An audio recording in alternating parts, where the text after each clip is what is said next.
عبادہ بن صامت رضی اللہ تعالی عنہ سے مروی ہے کہ حضور اکرم صلی اللہ علیہ وآلہ وسلم نے فرمایا، تم کو وہ اعمال نہ بتا دوں جس سے جنت میں تمہارا درجہ بلند ہو جائے؟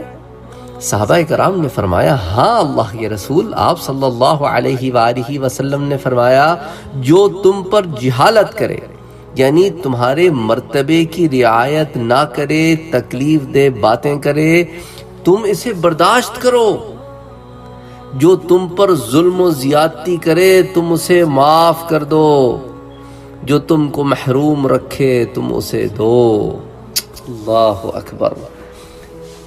آسان نہیں ہے، آسان نہیں ہے، انسان قابو نہیں کر پاتا، کسی جاہل کی جہالت کا جواب دے پڑتا ہے۔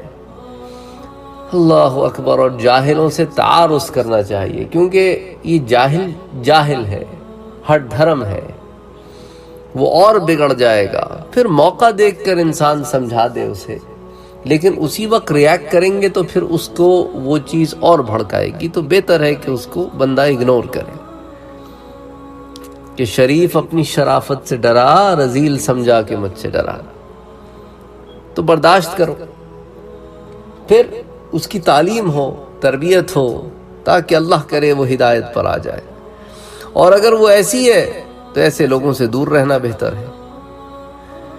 اور جو ظلم و زیادتی کرتا ہے تو اس کو معاف کر دو۔ بڑا آدمی وہی ہوتا ہے جو بدلہ لے سکتا ہے اور نہ لے اور معاف کرتے۔ اصل میں بہادر وہی ہے، اصل میں بہادر وہی ہے۔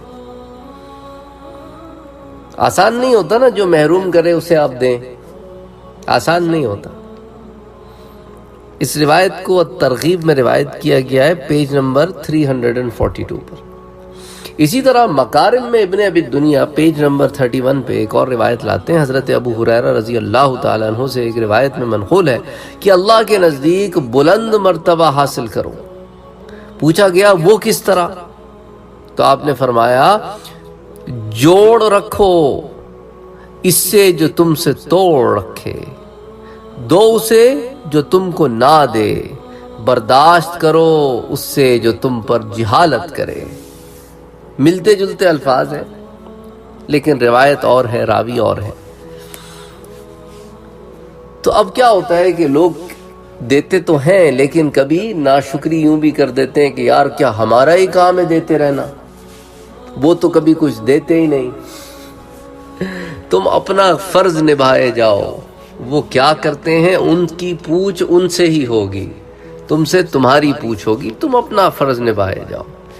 اور زیادہ امیدیں نہ رکھا کرو لوگوں سے، جو لوگوں سے امیدیں رکھتے ہیں پھر انہی کی آس ٹوٹتی ہے۔ امید اللہ سے رکھو، وہ دے گا، اور اس پہ بے صبرے نہ ہو، اور لوگوں سے کوئی امید نہ رکھو، اپنا کام کرتے رہو۔